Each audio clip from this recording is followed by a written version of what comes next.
Vamos lá. Vamos cantar mais uma música, gente? Pessoal da música, volta aqui, vamos retomar um ambiente de louvor.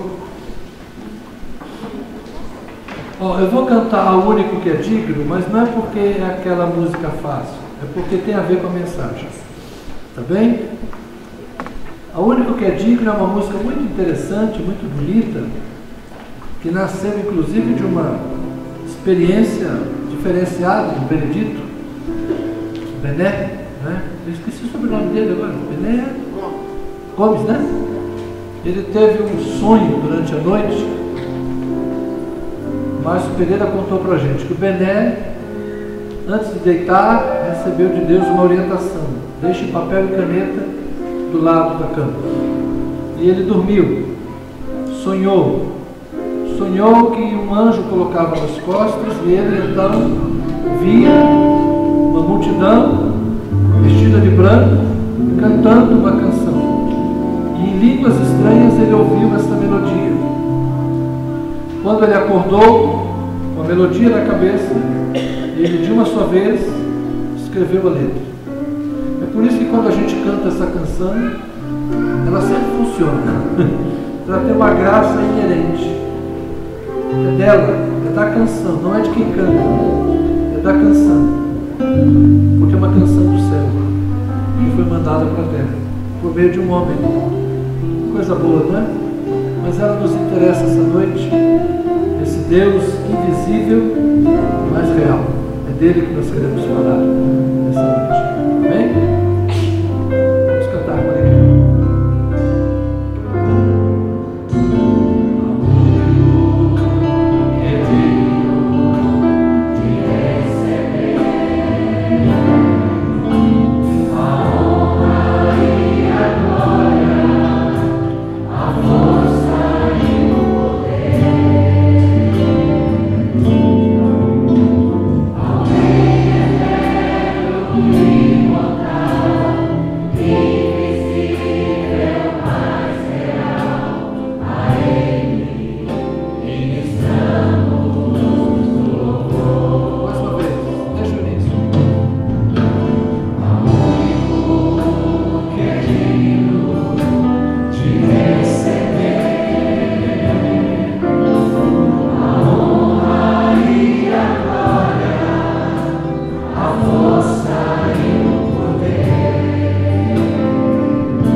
Epístola aos Hebreus, no carta aos Hebreus, capítulo 11, verso 3, diz assim, é apenas este verso: Carta aos Hebreus, capítulo 11, verso 3.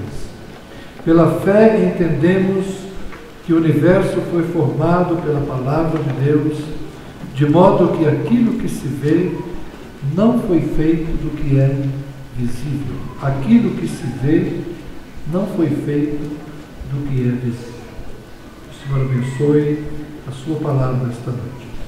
Eu quero continuar falando um pouco do espírito de nossa época, ainda inspirado naquela palavra que o pastor Elton nos trouxe uns dias atrás, falando do individualismo como marca de hoje, dos nossos dias. Eu falei semana passada da indiferença pós-moderna e hoje eu gostaria de falar do materialismo. Mas há duas formas de abordarmos o conceito de materialismo. O primeiro que eu quero falar é do materialismo filosófico. Se lermos esse texto, vamos ver uma frase interessante. Pela fé entendemos que o universo foi formado pela palavra de Deus. Nós, pela fé, acreditamos que o que é visível, o que é material, o que é tangível, não vou dizer que é mensurável, porque o universo não é mensurável, ele é tido como infinito e em expansão, mas nós entendemos que o universo é formado de matéria. Haja aí matéria escura, haja vácuo, essas coisas todas, esta infinitude que nós chamamos de cosmos, de universo, e nós vivemos numa pequeníssima parcela dela, que nem é central, é periférica. Nesse pequeno planeta que nós chamamos de Terra, foi um contato extraterrestre. Não estamos sozinhos. Não estamos sozinhos. Viu? Foi a confirmação que eu estava esperando. Então, nesse nosso planeta chamado Terra, nós temos a possibilidade de vida. Aqui existe vida. E nós acreditamos que a vida existe nesse planeta pela palavra de Deus. Eu não creio que a Terra foi criada da maneira como está descrita poeticamente no capítulo 1 de Gênesis, em 6 dias. Em 6 dias de 24 horas. Eu não penso assim. Eu vejo aquele texto como uma poesia que descreve a criação da Terra passo a passo. É a forma como a gente evita falando a palavra, mas é o mito bíblico da criação, não é? Quando vai para a internet, isso deve escandalizar outras pessoas, mas entre nós aqui, esses assuntos já estão resolvidos, não é? Mito não significa que é uma mentira.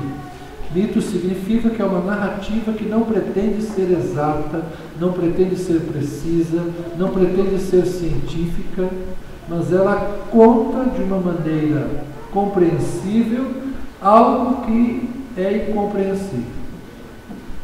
Então, o universo que nós conhecemos, esse planeta que conhecemos, foi criado. No princípio, criou Deus os céus e a terra. Eu creio nisso. Bereshit bara Elohim et hashamayim ve'et haaretz. Deus fez os céus e a terra. É o único versículo que eu sei de cor em hebraico. Eu só estou ostentando um pouquinho, né? Então é isso aí. É isso que diz o texto. Bereshit bara Elohim et hashamayim ve'et haaretz. No princípio criou Deus os céus e a terra. Deus criou pela sua palavra. E disse Deus, e disse Deus, e disse Deus. É assim que nós cremos. E depois tomou o Senhor do pó da terra e formou o homem. E tomou a costela do homem e fez a mulher.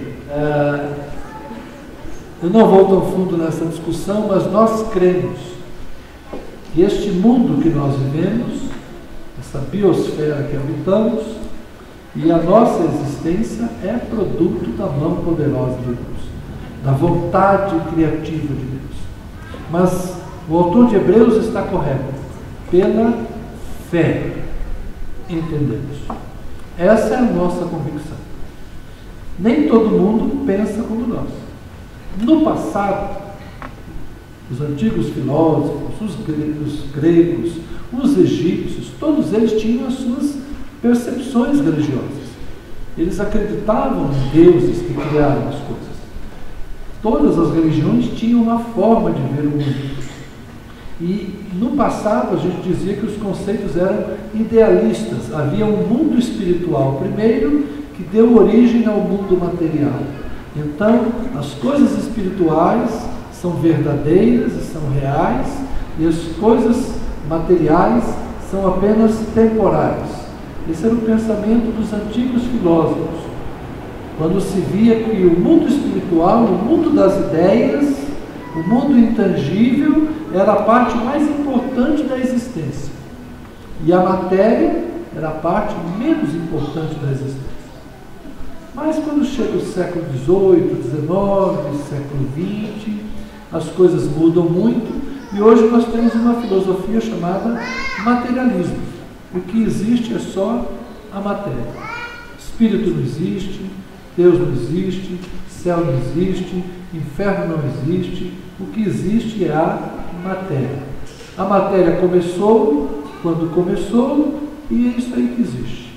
Não tem Criador, não tem mente inteligente, não tem um projeto anterior, não há uma força espiritual criadora. O que existe é a matéria.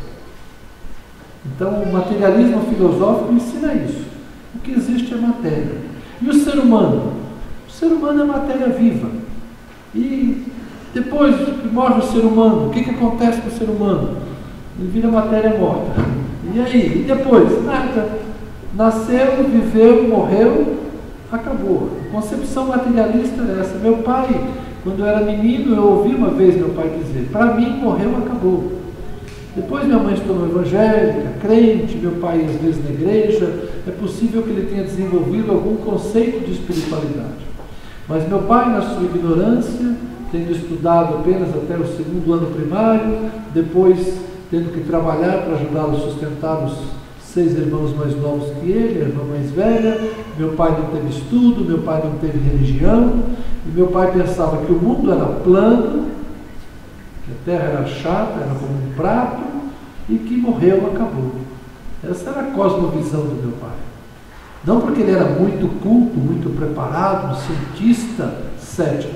Não, ao contrário, porque ele era uma pessoa de pouco conhecimento, de pouco estudo, de poucas letras, mas de nenhuma religiosidade.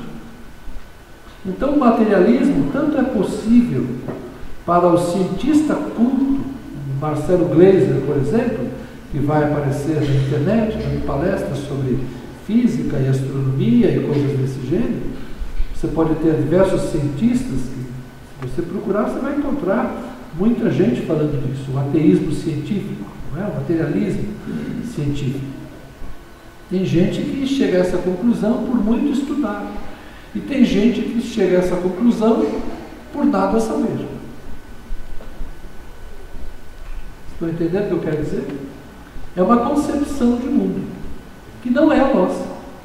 A nossa concepção de mundo, por isso nós somos chamados de crentes. Porque nós somos gente que acredita.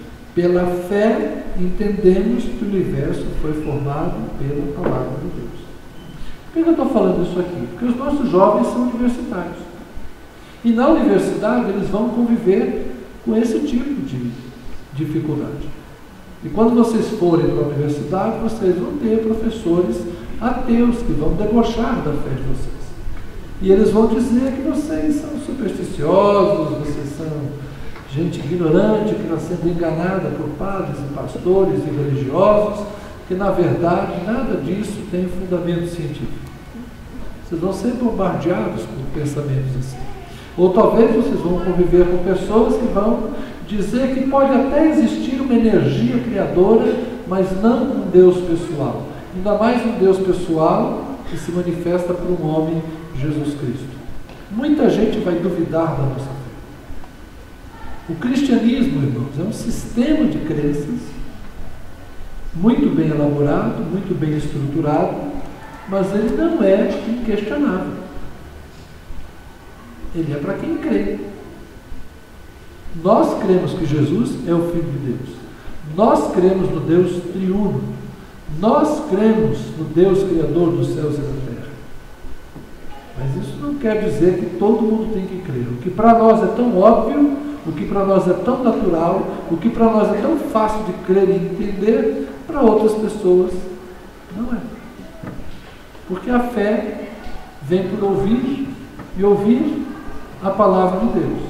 A pessoa ouve e tem a oportunidade de crer. Uns ouvem e creem, outros ouvem e não creem. Jesus disse isso, não é? A palavra é semeada e às vezes o entendimento nem acontece. A palavra já é tirada da mente antes de ser processada. Outros ela cai no coração, mas não frutifica, porque não suportam tribulações, contrariedades, dificuldades. Outros recebem a palavra, mas são atraídos pelas preocupações desse mundo e a questão das riquezas, e também deixam de lado, mas em outros a palavra de Deus vai frutificar. Então esta palavra que nos sustenta, para nós é uma questão de fé. Nós cremos, por isso estamos aqui. Tá certo? Por que você vem à igreja? Porque você crê. Por que você ora? Porque você crê. Por que você levanta as mãos e adora? Porque você crê que tem um Deus lá em cima. Por isso que a gente levanta as mãos. Deus está no alto, né? A gente direciona as mãos a Deus. A gente eleva os olhos para Deus.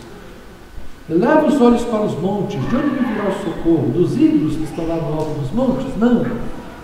Meu socorro está no Senhor, que fez os céus e a terra. Nós não cremos em ídolos, nós não cremos em outros deuses, nós cremos no único Deus, Criador do céu e da terra, Pai de nosso Senhor Jesus Cristo, aquele que nos batiza no Espírito Santo. Essa é a nossa fé. Amém? Ok? Então esse materialismo não nos afeta muito, porque é o materialismo científico que está do lado de fora. Mas há uma outra forma da gente abordar o materialismo. Eu diria que é o materialismo prático. É a religião materialista. É a religião daquele que até acredita em Deus, até acredita em certas coisas espirituais, pode até pensar em céu e inferno, mas a sua vida, seu direcionamento, o sentido da sua vida, a sua verdadeira prática religiosa diz respeito exclusivamente às coisas materiais. Ele crê que existe um mundo espiritual, mas ele só se preocupa com as coisas materiais. É o materialismo prático. Vocês sabem qual seria, a meu ver, qual seria hoje a grande religião que rivaliza com o cristianismo?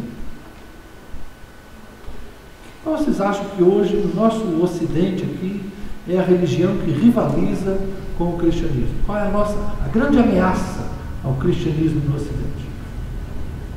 O islamismo, né? Estão lá querendo tomar a Europa, enchendo a Europa com 10 filhos cada um. Não. Não é o Islã que está atacando e solapando o cristianismo no ocidente.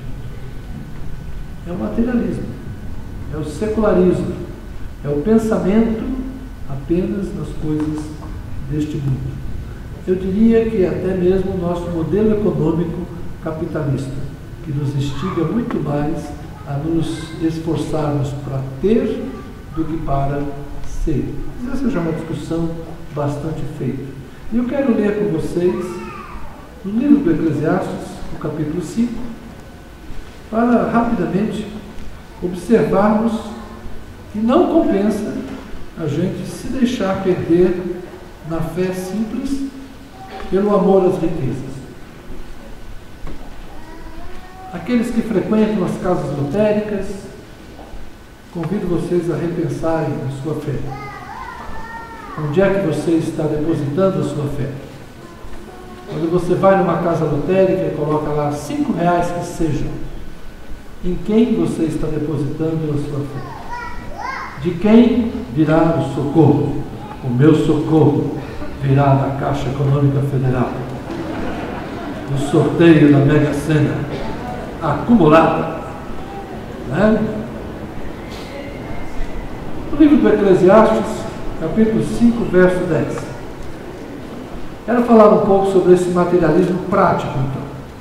Mas antes eu quero dizer que eu sou um homem muito feliz, por ver aqui na igreja jovens que com trabalho, com dedicação, jovens casais, que com muita dedicação, desde cedo, se esforçaram, estudaram, passaram em concurso, juntaram dinheiro, casaram e compraram uma kitnet, depois foram para um pequeno apartamento, depois já foram para uma casa. Gente que com 10 anos de casamento já conseguiu um patrimônio sem depender de pai e mãe. Eu quero dizer para vocês que eu sou um pastor muito feliz por ver aqui homens maduros que lutaram muito e trabalharam muito, estão dignamente aposentados e são sábios administradores do que têm, vivem com cuidado, vivem com modéstia, vivem com sabedoria, vivem com segurança, porque não amam o dinheiro, mas sabem trabalhar com o dinheiro que ganham e têm. Porque não é pecado ter, o pecado é adorar o que se tem. Não é errado ter uma casa, ter 2 casas, ajudar os filhos, não é errado ter um bom carro, não é pecado viajar. Eu quero dizer que eu tenho ficado muito feliz, que alguns irmãos aqui têm ido até para a Europa. Estamos ficando chique. É sério, o negócio está ficando bom por aqui. Eu ainda não. Tem gente que já foi. Isso é bênção de Deus. Que vocês trabalharam, vocês pouparam, vocês guardaram, vocês planejaram. E tem gente que fez isso com muito planejamento, com muito cuidado e tem podido realizar seus sonhos. Esses sonhos da terra é para realizar na terra mesmo. Então, louvo a Deus por gente que sabe planejar as finanças, sabe comprar, sabe gastar, sabe economizar. Parabéns. Parabéns. Não tem ninguém aqui que ostenta, ninguém que se exibe. Isso é muito bom. Por quê? Porque vocês têm aprendido a viver, a meu ver, com sabedoria e entendimento. Amém? Não estou, então, trazendo esta palavra no sentido de repreender quem quer que seja. Estou trazendo essa palavra no sentido de encorajar você que já age bem a continuar agindo bem. E você, jovem, que ainda não aprendeu o caminho, que aprenda, olhando seus pais, se eles forem assim, bom exemplo, não é? E olhando a palavra de Deus. Diz assim, Eclesiastes 5:10. Quem ama o dinheiro jamais terá o suficiente.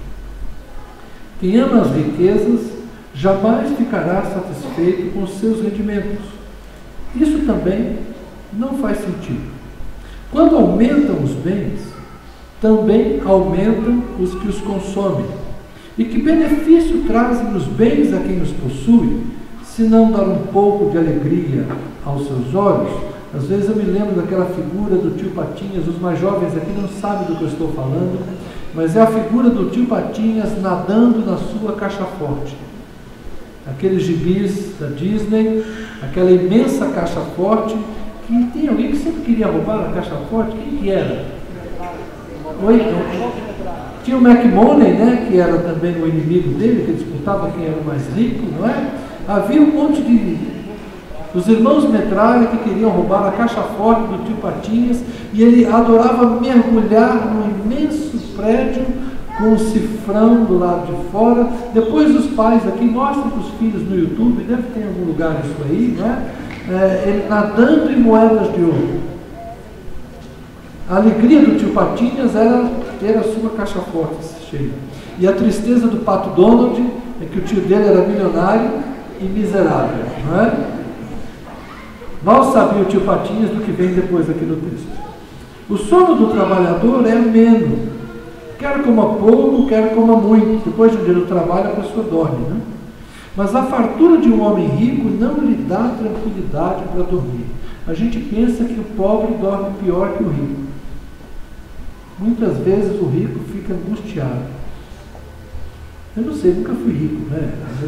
O cara aqui da Bíblia foi. E ele está dizendo que a riqueza traz angústia. Porque deve ser difícil, né? Você tem dinheiro investido na bolsa, você não sabe se amanhã a bolsa vai para cima e se vai para baixo. Se o dólar sobe, se o dólar desce. Deve ser complicado você ficar analisando seus investimentos o tempo todo para saber se você acertou ou se você errou. É complicado você ter um carro muito caro e ficar toda hora com medo se alguém roubou o seu carro que está lá fora. Se alguém vai invadir a sua mansão, o seu apartamento lá na praia, enfim, deve ser complicado você ter um apartamento em Miami, você está aqui no Brasil, tendo que pagar o condomínio lá, essas coisas devem ser difíceis. A riqueza deve trazer as suas preocupações também. Mas olha o verso 13, é um mal terrível que vi debaixo do sol. Riquezas acumuladas para a infelicidade do seu possuidor. Se as riquezas dele se perdem no mau negócio, nada ficará para o filho que lhe nascer. Às vezes eu vejo aqueles filmes antigos dos piratas, ou então da época das grandes navegações.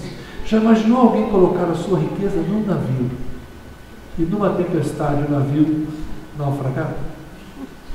Alguém colocar a sua riqueza num colchão e a sua casa pegar fogo? Alguém colocar o seu tesouro num banco, aqueles bancos que estão pagando mais do que os outros pagam? Por que será que eles estão pagando mais que os outros pagam? Porque eles estão atraindo os incautos para dar um calote geral. Quem não perdeu dinheiro na aspa, na Delfim? Eu lembro da musiquinha da poupança, aspa. Feliz como ninguém, com aspa tudo bem. E na dança do dinheiro você entra também. Lará, larará. E um dia, poupança aspa faliu. E a minha poupança que estava lá com a aspa? Agora o Banco Central tem que ver. Banco Econômico, Banco Nacional, Banco Sudamérica. Balerja. Quanta gente perdeu dinheiro? Não é assim? Por quê? Porque o mau negócio, às vezes, leva a sua riqueza. Vendeu a casa para comprar uma outra, e vendeu a casa para alguém que não pagou. Caiu nas mãos de um estelionatário. Você não conhece ninguém que fez um mau negócio e perdeu dinheiro? Eu conheço um, lá em casa. Todo dia de manhã, quando eu escovo os dentes, eu vejo ele. Acontece isso. Todos nós, de vez em quando, perdemos um pouco de dinheiro, para a gente aprender a lidar melhor. Então, nunca coloque todos os ovos num único cesto, certo? Porque o cesto pode cair e você perder todos os seus ovos. A Bíblia está, de certa forma, dizendo isso aqui, né? Então, viver em função das riquezas não é sensato. Por quê? Porque a riqueza desaparece da noite para o dia. Plano Collor, teve gente que se suicidou, porque Dona Zélia foi lá, apareceu e disse 50 para cada um. E o resto, depois a gente conversa. O governo confiscou o dinheiro de muita gente. Na época da guerra, Segunda Guerra Mundial, os alemães invadiram a Europa, a Polônia, a França, tantos países, e se apoderavam das riquezas. Os judeus não foram só mortos, eles foram saqueados. Depois houve tanta coisa para recuperar, até hoje tem bens que são recuperados naquela época. Então, gente, viver em função de riqueza é mau negócio, porque a riqueza não dura muito. Verso 15 diz: o homem sai nu do ventre de sua mãe, e como vem, assim vai. Chegou nu, não trouxe nada quando veio ao mundo, e nada vai levar consigo. De todo o trabalho em que se esforçou, nada levará consigo. Há também outro mal terrível: como o homem vem, assim ele vai, e o que obtém de todo o seu esforço em busca do vento, passa toda a sua vida nas trevas, com grande frustração, doença e amargura. Eu estava pensando, o que é passar todo dia nas trevas? Toda a sua vida nas trevas? É porque ele trabalha de sol a sol. Ele sai de casa antes do sol nascer e volta para casa depois que o sol se pôs. E não desfruta a vida. Verso 18: então descobri que para o homem o melhor e o que mais vale a pena é comer, beber e desfrutar o resultado de todo o esforço que se faz debaixo do sol durante os poucos dias de vida que Deus lhe dá, pois esta é a sua recompensa. Então é o seguinte, a vida é curta, ela deve ser desfrutada. Olha o verso 19. Quando Deus concede riquezas e bens a alguém e o capacita a desfrutá-los, a aceitar a sua sorte, a ser feliz em seu trabalho, isso é um presente de Deus. Alguns foram presenteados com a riqueza. Não fica com inveja não, irmão. Inveja é pecado. Raramente essa pessoa fica pensando na brevidade de sua vida, porque Deus o mantém ocupado com a alegria do seu coração. Muitas vezes o rico está tão preocupado com a sua riqueza que não percebe que a morte está chegando. Não percebe que a riqueza não compra a vida, não compra a saúde. Um dos filmes que mais me emocionou ao longo da vida foi O Homem Bicentenário, de um robô que sonha ser humano. O problema dele é que ele vivia demais, mas ele queria ser humano.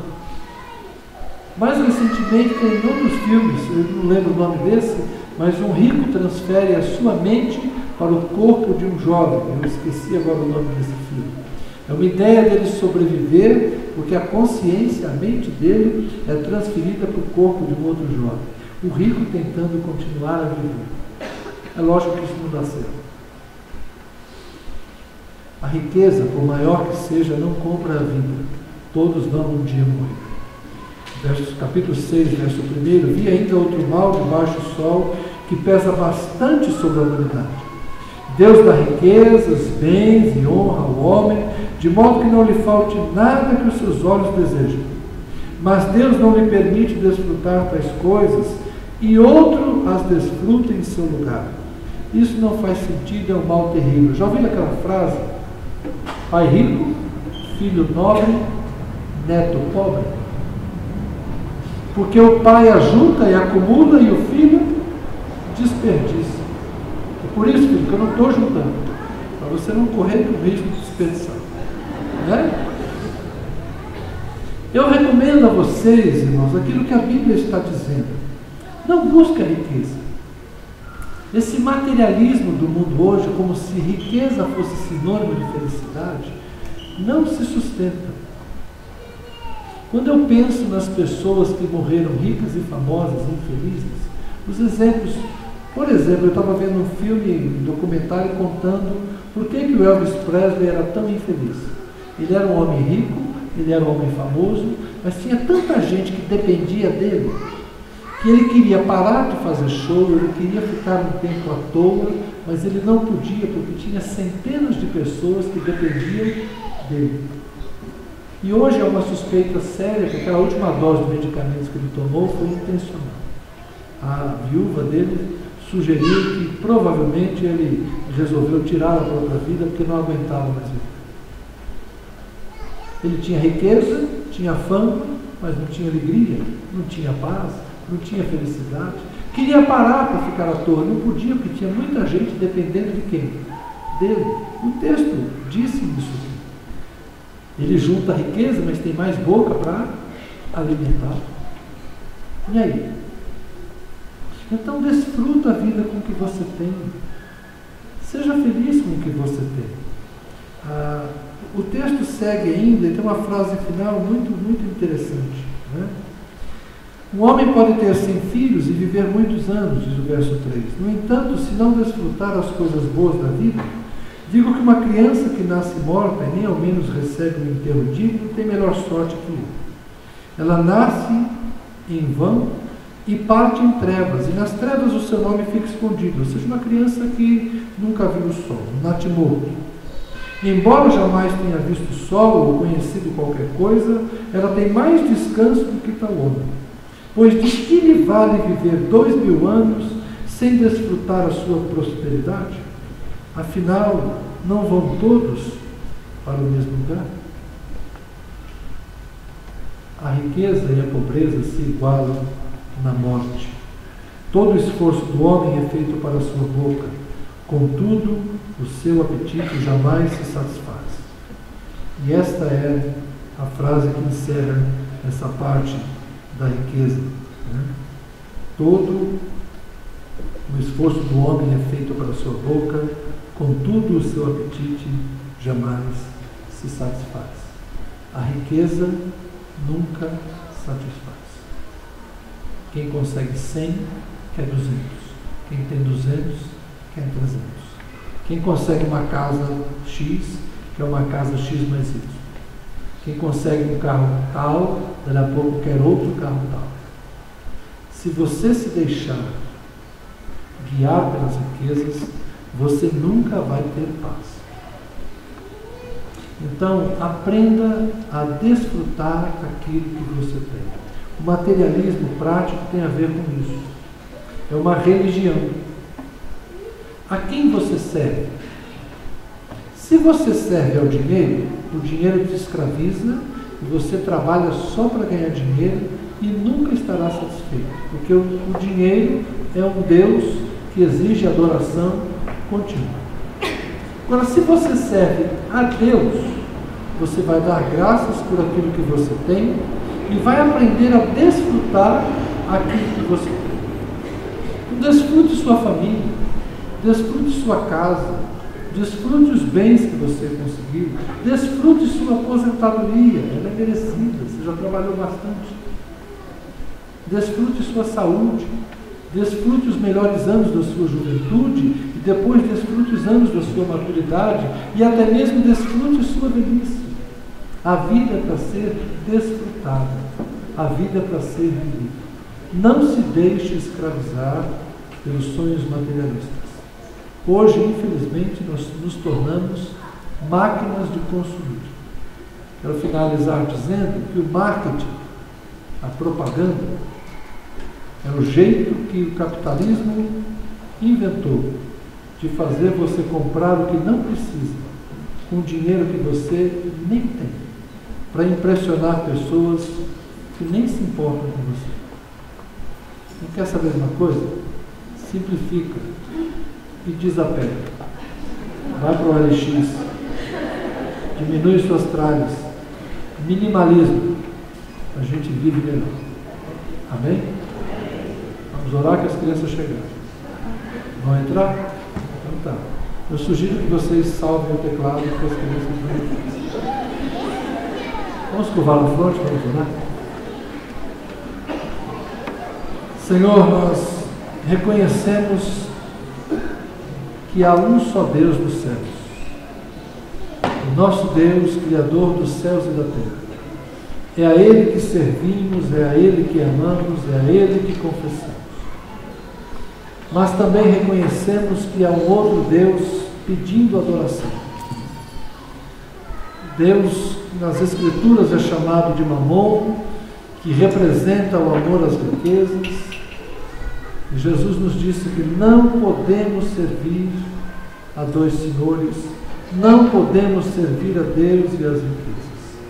Estamos aqui hoje para pedir ao Senhor, se há algum resquício de idolatria em nosso coração, se há algum resquício de avareza, de amor ao dinheiro, que o Senhor cure os nossos corações dessa noite, e que nós possamos fazer uma verdadeira confissão de que somos discípulos de Jesus Cristo, que sendo rico se fez pobre, que sendo Deus se fez homem, e que na condição de homem se fez servo.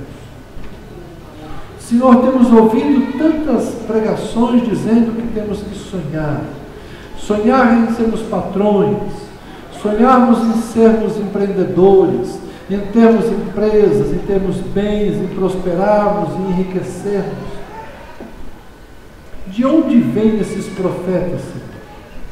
A quem eles estão servindo? São profetas de Jesus Cristo ou são profetas de Mamon? E os nossos templos, Senhor, são templos de Jesus Cristo ou são templos de Mamon? Os gasofilácios, Senhor, onde se depositam as ofertas, são doações, ó Deus, ou são investimentos? É uma doação generosa que reparte do que tem com alegria? Ou é um depósito na busca de um retorno 10 vezes maior? É um investimento. Senhor, nós estamos sendo bombardeados no mundo capitalista, do capitalismo feroz, desigual, injusto, onde o pobre é cada vez mais pobre, o rico cada vez mais rico, onde não há limites, Senhor, para o lucro e para a ganância. Nós estamos sofrendo. Vemos as pessoas cada vez mais vazias de espiritualidade, vazias de sentido. E nós cristãos, Senhor, voltemos às coisas simples. Que nós celebremos a mesa com simplicidade, comendo com alegria o nosso pão, bebendo com alegria o nosso suco, celebrando com a nossa família cotidianamente. Que nós tenhamos o suficiente para nos divertirmos, Senhor, para repartirmos, para viajarmos, para estudarmos, para conhecermos, para nos vestirmos bem com dignidade, para morarmos bem com dignidade, para termos também como acolher aqueles que precisam de nós. Que não falte, Senhor Deus, educação, que não falte saúde, que não falte transporte, que não falte aquilo que nos é básico, mas que nós aprendamos a abrir mão do que é supérfluo, do que é luxo, do que é desnecessário, do que é ostentação, do que é vaidade, porque todas essas coisas no fundo são tolice e pecado. Purifica-nos, Senhor, ensina-nos, ajuda-nos, é o que te oramos por Cristo.